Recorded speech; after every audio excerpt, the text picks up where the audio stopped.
விக்கிரவாண்டி இடைத்தேர்தலில் பாமகவுக்கு வாக்களிக்க வேண்டாம் என அதிமுகவினர் பிரச்சாரம் செய்து வருவதாக தெரிவித்துள்ள பாஜக மாநில தலைவர் அண்ணாமலை, திமுகவிற்கு பி டீமாக அதிமுக செயல்படுவதாகவும் குற்றம் சாட்டியிருக்கிறார்.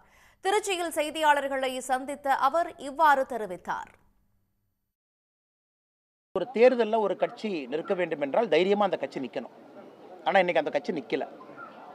நிற்காத ஒரு கட்சி இன்னைக்கு நாங்கள் நிற்கலை ஒதுங்கிக்கிறோன்னு சொன்ன பிறகு அந்த கட்சி யாருக்கு ஓட்டு போடுங்க யாருக்கு ஓட்டு போடாதங்க என்று பிரச்சாரம் பண்ணுறதை நாமளும் பார்க்குறோம். சமூக வலைதளத்திலாம் பார்க்குறோம்.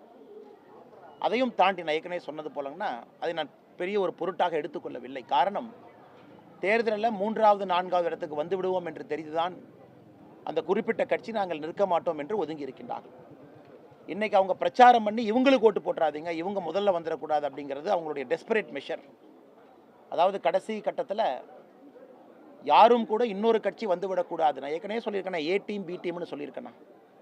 ஸோ நீங்கள் சொன்ன அந்த கட்சி இன்னைக்கு பிரச்சாரம் பண்ணுறாங்க, இவங்களுக்கு ஓட்டு போடாதீங்கன்னு சொல்கிறாங்கன்னா அவங்க ஏ டீமுக்கு சப்போர்ட் பண்ணுறாங்க. அந்த ஏ டீம் என்கின்ற திமுக ஜெயிக்க வேண்டும் என்பதற்காகத்தான் பி டீம் என்கின்ற அனைத்து இந்திய அண்ணா திராவிட முன்னேற்ற கழகம் ஒதுங்கி இருக்கின்றார்கள் என்பது விக்கிரவாண்டி இடைத்தேர்தல் பிரச்சாரத்தில் மற்றும் ஒரு முறை அது நிரூபணமாகிறது. உடனுக்குடன் செய்திகளை தெரிந்து கொள்ள சன் நியூஸ் பெல் ஐகானை கிளிக் பண்ணுங்க.